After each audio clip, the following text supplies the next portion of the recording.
अस्सलाम वालेकुम। हमना with eco 401। आज का लेसन है आप लोगों का लेसन नंबर 13। पीछे जो लेसन पढ़े थे वो कंज्यूमर बिहेवियर एनालिसिस था। आपने कंज्यूमर के बिहेवियर से बहुत अच्छे से वाकिफ़ हो चुके हैं आप लोग। अब जो है प्रोड्यूसर बिहेवियर है, प्रोडक्शन साइड एनालिसिस है।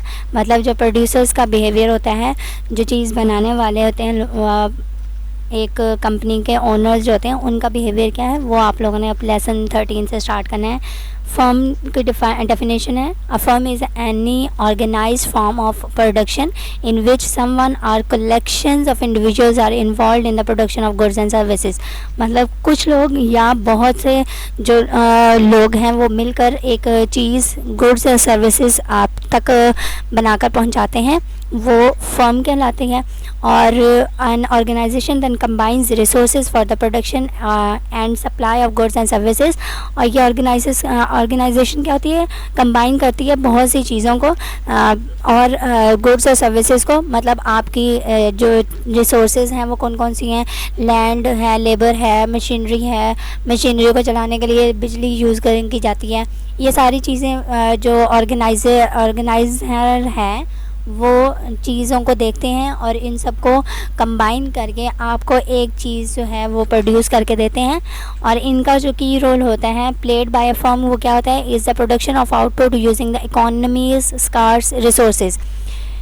इनका जो सबसे ज़्यादा इम्पोर्टेंट रोल होता है वो क्या होता है कि वो जो एक कंपनी का ओनर होता है वो आपको एक चीज़ आउटपुट के तौर पे देता है और वो बहुत सी स्कार्स रिसोर्सेज यूज़ करते हुए। Firms are the means through which society transforms less satisfying resources into more satisfying goods and services. यह आपकी सेकंड डेफिनेशन होगी कि फर्म्स का मतलब क्या है, जो सोसाइटी को लेस सेटिस्फाइंग रिसोर्सेज देते हैं इनटू मैनी सेटिस्फाइंग। मतलब ये हुआ कि आपको बहुत सी ऐसी सेटिस्फाइड चीज़ें दी जाती हैं जो आपके कम पैसे लगने के बाद आपको मिलती हैं।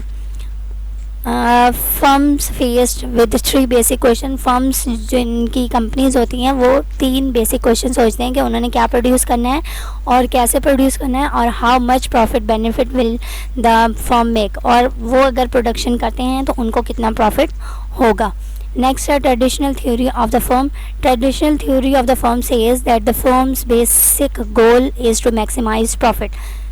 जो ट्रेडिशनल थ्योरी है वो क्या है कि फर्म्स जो हैं वो इसलिए एक चीज़ बनाती हैं, कुछ प्रोडक्शन करती हैं कि वो अपना प्रॉफिट जो है मैक्सिमाइज़ कर सकें।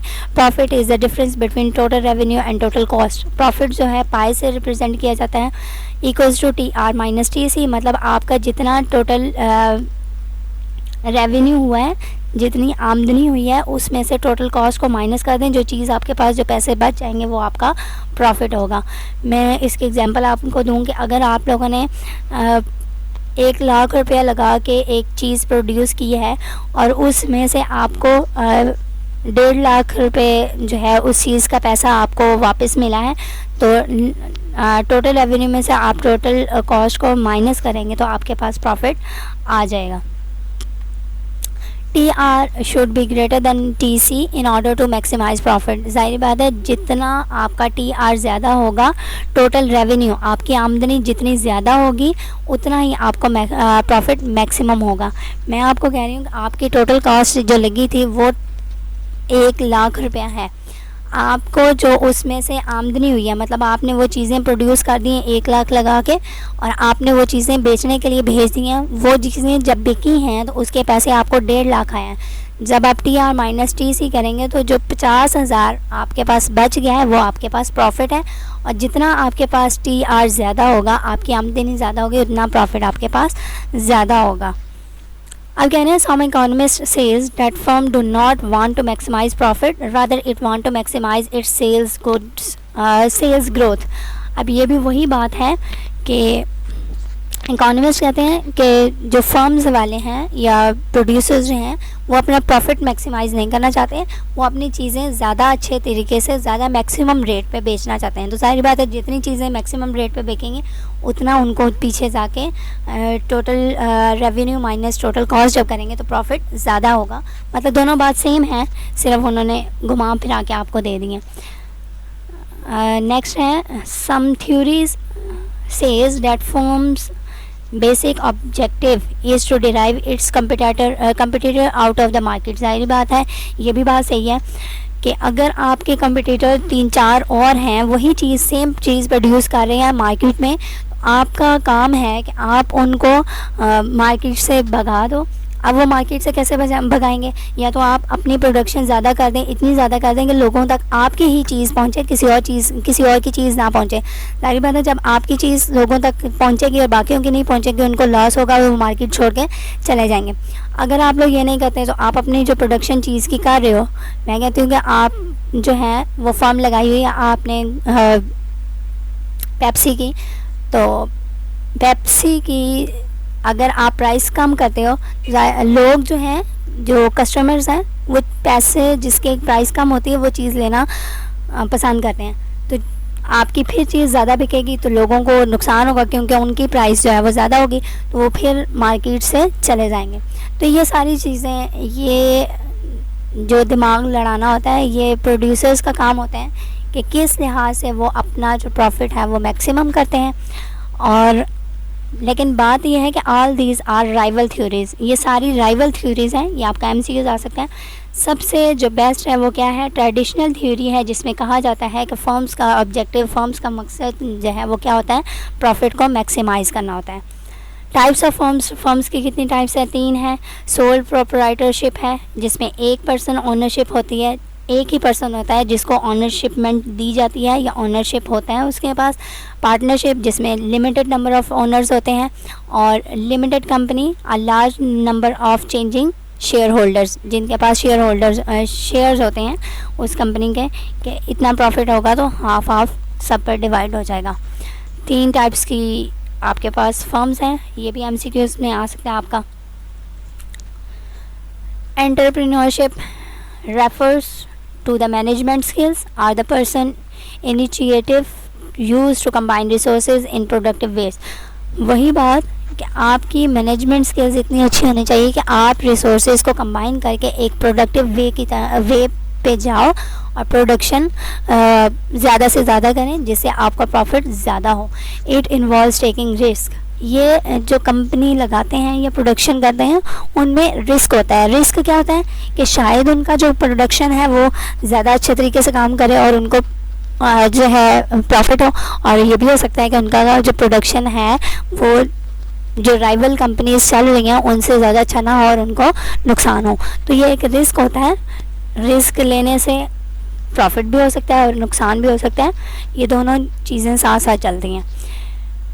It is the managerial function that combines land, labor, capital in cost-effective way and uncovered new opportunities to earn profit। और ये managerial function है, ये उनका काम होता है कि वो कंबाइन करें सारी चीज़ों को, लैंड को भी लें, लेबर को भी यूज़ करें, कैपिटल्स भी यूज़ करते रहें और वो सारी अपॉर्चुनिटीज़ यूज़ करते रहें, लेकिन ज़्यादा से ज़्यादा प्रॉफिट हासिल करें। Includes willingness to take the risk associated with a business venture. और साथ ही साथ उनको ये भी पता हो कि वो रिस्क उठा रहे हैं कंपनी चलाने के लिए, उनको नुकसान भी होगा और प्रॉफिट भी होगा। अगर नुकसान हो रहा है तो और मेहनत, अब सिंपल मैं कहती हूँ, हम लोग स्टडी जब बच्चे कर रहे थे उनके भी माइंड में होता है पता नहीं हम लोग स्टडी तो कर रहे हैं, पास होंगे या नहीं होंगे, तो वो जो है वो भी रिस्क है। लेकिन अगर हम लोग एक दफ़ा फेल हों या कम नंबर आए, हम लोग अपने आप से तहैया कर सकते हैं, वादा कर सकते हैं कि अगली दफ़ा और ज़्यादा मेहनत करेंगे और ज़्यादा अच्छा चीज़ जो है वो देंगे, अपना बेस्ट देंगे कि रिज़ल्ट अच्छा है। तो फर्म में भी कुछ ऐसा ही होता है। प्रोडक्शन फंक्शन क्या होता है? A mathematical relationship between the production of goods or services and inputs used, एक मैथमेटिकल फंक्शन होता है। A production function is usually expressed in the general form Q equal to function of L और K। ये आपका general form है production function की। Q जो है क्वांटिटी ऑफ प्रोडक्शन आउटपुट है आपका। K कैपिटल होता है, L फॉर लेबर है। आपने ये दोनों चीज़ें लगा के एक चीज़ प्रोड्यूस करनी होती है। इसके साथ साथ आपके पास नेचुरल रिसोर्सेज भी होते हैं। सिर्फ लेबर और जो कैपिटल होते हैं इनके थ्रू आप एक भी कोई भी चीज़ प्रोडक्शन के तौर पे नहीं दे सकते। इनके साथ साथ आपके पास नेचुरल रिसोर्सेज भी होती हैं, हवा, पानी, ये सारी चीज़ें नेचुरल रिसोर्सेज पे आती है। एंटरप्रेन्योरशिप भी है, टेक्नोलॉजी भी आप लोग यूज़ करते हैं, मशीनरीज वगैरह, ये सारी चीज़ें। और साथ ही साथ आपके पास पावर भी होनी चाहिए, पैसा भी होना चाहिए कि आप पहले पैसा लगाएंगे तब आपको कोई प्रॉफिट होगा। ऐसे कभी भी नहीं हो सकता कि आप पैसे ना लगाओ और आप जो है कोई चीज़ प्रोड्यूस करना शुरू कर दें। नेक्स्ट है कॉब डॉगल्स प्रोडक्शन फंक्शन। ये कॉब डॉगलस कह लें या डॉगल्स कह लें, दोनों आपकी अपनी मर्ज़ी है। ये दो इंसान थे, इन्होंने प्रोडक्शन फंक्शन एक आप लोगों को दिया था। और in economics the Cobb Douglas या डॉगल्स फंक्शन, मैं डॉगल्स ही कहूँगी, form of production functions is widely used to represent the relationship of an output and two input. इन्होंने क्या दिया था, एक रिलेशनशिप दिया था आउटपुट और इनपुट के दरमियान में। इट वाज प्रपोज्ड बाय नटविक्सल, ठीक है ना, ये प्रपोज किया था नटविक्सल ने। और ये आपका एमसीक्यूज हो सकता है कि कॉब डॉगल्स प्रोडक्शन फंक्शन किसने इंट्रोड्यूस किया और टेस्ट किया था against statistical evidence by Paul Douglas. मतलब जो डॉगल्स है उसका नाम असल या पूरा नाम था पॉल डॉगल्स और चार्ल्स कॉब सेकंड वाले का नाम था। इन 1928 में इन्होंने टेस्ट किया था इस प्रोडक्शन फंक्शन को। Cobb Douglas production function can be represented by the following equation. Equation क्या थी, Q equals to A K की पावर अल्फ़ा L की पावर 1 माइनस अल्फ़ा। Q जो है आपको ऊपर भी मैंने बता दिया है, आपकी आउटपुट है। लेबर जो है L से शो किया जाता है, लेबर की इनपुट मतलब उन्होंने कितनी मेहनत की है। और K जो है आपका कैपिटल इनपुट है, जबकि A कैपिटल अल्फ़ा और 1 माइनस अल्फ़ा आपके कांस्टेंट टर्म्स हैं। जैसे जैसे ये चेंज होती जाएंगी आपकी क्वांटिटी या आउटपुट जो है वो कम या ज़्यादा होता रहेगा। शॉर्ट रन और लॉन्ग रन मैंने आप लोगों को पहले भी बता दिया है, यहाँ पर भी वही चीज़ है, उन्होंने थोड़ी सी एलेबोरेट करके बता दिया है। मैक्रो इकोनॉमिक्स एनालिसिस होता है और एक माइक्रो इकोनॉमिक्स एनालिसिस होता है। माइक्रो जो होता है वो छोटे, जिस तरह हम लोग कहते हैं माइक्रो मीन्स स्मॉल और मैक्रो मीन्स लार्ज। वही चीज़ है कि आप लोग स्मॉल एरिया पे एनालिसिस कर रहे हो तो वो माइक्रो इकोनॉमिक्स हो जाएगा, और लार्ज एरिया में या बहुत ज़्यादा लार्ज प्रोडक्शन ऑफ फंक्शंस आप लेंगे तो वो मैक्रो इकोनॉमिक्स एनालिसिस हो जाएगा। Of the aggregate market, aggregate है मतलब पूरी मार्केट्स को आपने एज अ होल एनालाइज करना है। A period of time in which some prices specially wages are rigid inflexible, ठीक है ना। वेजेस जो हैं उनकी जो प्राइसेस हैं वो रिजिड होंगी या इनफ्लेक्सिबल होंगी, मतलब उनकी वेजेस पर, उनकी तनख्वाहों पर इतना ज़्यादा इनफ्लेक्सिबिलिटी नहीं होगी, वो एक जैसी रहेंगी, उनमें कोई चेंज नहीं होगा।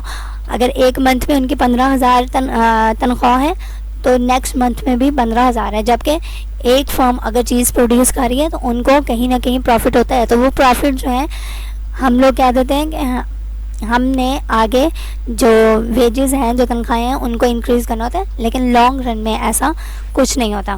और ये सारा आप पढ़ लीजिएगा। Micro economics analysis of production and supply, a period of time in which at least one input in the production process is variable. एक इनपुट जो है प्रोडक्शन प्रोसेस में, मतलब आप कोई चीज़ प्रोड्यूस करना चाह रहे हैं, उसमें कम से कम एक जो इनपुट है वो वेरिएबल हो और अदर वन इज़ फिक्स्ड। अच्छा, वेरिएबल और फिक्स में, वेरिएबल का मतलब क्या है, उनकी चीज़ जो अब जैसे वेजेस था, मैं कह रही हूँ कि मैक्रो इकोनॉमिक्स में उनकी तनख्वाहें जो हैं वो चेंज नहीं होती। तो जो शॉर्ट रन है उसमें भी यही है कि वेरिएबल्स जो हैं, वेरिएबल का मतलब है चेंज करती रहे आपकी चीज़ें, आपके पैसे या आपकी कोई भी प्रोडक्शन है वो चेंज होती रहे, कम ज़्यादा होती रहे। और एक जो होती है वो फिक्स होती है, मतलब उसमें कोई चेंजिंग नहीं होती है। ये शॉर्ट रन की डेफिनेशन है। Long run macro economic analysis of aggregate market, a period of time in which all prices specially wages are flexible. मतलब लॉन्ग रन में आपका जो प्राइसेस हैं, वेजेस मतलब जो तनख्वाहें हैं, वो फ्लेक्सिबल होंगी और अचीव देयर इक्विलिब्रियम लेवल, और इनकी जो तनख्वाहें हैं वो एक इक्विलिब्रियम लेवल पे होगा। इक्विलिब्रियम लेवल क्या है? अगर जो उनकी तनख्वाह, आप प्रोडक्शन ज़्यादा हो रही है तो आप उनकी तनख्वाहें भी ज़्यादा करते हैं लेबर्स की, तो ज़ाहिर बात है लेबर्स काम करना पसंद करेंगे। अगर आप लोग उनकी तनख्वाहें ज़्यादा नहीं करते और आपकी प्रोडक्शन जो है, आपका प्रॉफिट जो है वो ज़्यादा से ज़्यादा हो रहा है, तो लेबर्स को भी इंसान है, नज़र आ रहा है कि आपकी प्रोडक्शन अच्छी हो रही है, आपका प्रॉफिट हो रहा है, तो वो काम करना बंद कर देंगे या काम करने से इनकार कर देंगे और आपकी प्रोडक्शन तो है वो वहीं पर रुक सकती है। और micro economics analysis of production and supply, period of time in which all inputs in the production process is variable. सारी जो चीज़ें आप यूज़ कर रही हैं प्रोडक्शन के लिए वो वेरिएबल हों, चेंज होती रहें, ये आपका लॉन्ग रन कहलाता है। नेक्स्ट है law of diminishing marginal return. Law of diminishing marginal return क्या होता है? States that as you increase the quantity of variable factor, जैसे जैसे हम लोग वेरिएबल फैक्टर की क्वांटिटी इंक्रीज करते जाएंगे, ज़्यादा करते जाएंगे, तो together with a fix factor the return back become less and less. तो उसके जो अपोजिट हमें रिटर्न होगा, आउटपुट जो मिलेगा वो कम से कम होता जाएगा, और यही हमारा लॉ ऑफ डिमिनिशिंग रिटर्न है। मैंने पिछले लेसन में भी आपको बताया कि अगर हम लोगों को भूख लगी हुई है, हम लोग एक रोटी खाएंगे तो हमारी भूख जो है वो कम हो जाएगी, सेकंड रोटी खाने के बाद और भूख कम हो जाएगी, थर्ड रोटी खाने के बाद और भूख कम हो जाएगी। एक पॉइंट ऐसा आएगा जहाँ पर हमारी जो भूख है वो बिल्कुल ख़त्म हो जाएगी, ज़ीरो पे आ जाएगी, और अगर हम लोग और ज़्यादा रोटी खाएंगे तो वो हमारा नेगेटिविटी पे आ जाएगा और वॉमिटिंग के थ्रू वो चीज़ एंड होगी। तो यहाँ पे भी वही चीज़ उन्होंने बताई हुई है कि अगर हम लोग ज़ीरो जो है क्वांटिटी ऑफ वेरिएबल फैक्टर लगा रहे हैं तो उसके जो टोटल फिज़िकल प्रोडक्ट है या आउटपुट है वो ज़ीरो है। वन वेरिएबल फैक्टर लगाने पे हमारा इंक्रीज़ हो गया, आउटपुट 3 को चला गया। इसी तरह होते होते एक पॉइंट आ गया 42। जब हम लोग वेरिएबल फैक्टर 6 लगा रहे हैं तो तब हमारा आउटपुट 42 आया, 7 लगाए तब भी 42 आया। वो इंक्रीज़ होते होते एक पॉइंट पे होगा, एज पे होगा, उसके बाद दोबारा से डिक्रीज़ होना शुरू हो जाएगा। ये ग्राफ भी देख लें, आपका ज़ीरो से होता होता एक मैक्सिमम लेवल पे जा रहा है और उससे फिर डिक्रीज़ होता जा रहा है। उम्मीद है आपको ये बात समझ आ गई होगी। The total physical product TPP of a factor क्या है? Is the latest total contribution of output measured in unit of output produced. आपका फिजिकल प्रोडक्ट क्या है कि जो चीज़ आप प्रोड्यूस कर रहे हो, जितनी आपकी उसमें कंट्रीब्यूशन हुई है उसको आपने जो मेजर करना है वो क्या है? यूनिट ऑफ आउटपुट प्रोड्यूस्ड है। आपका TPP क्या है?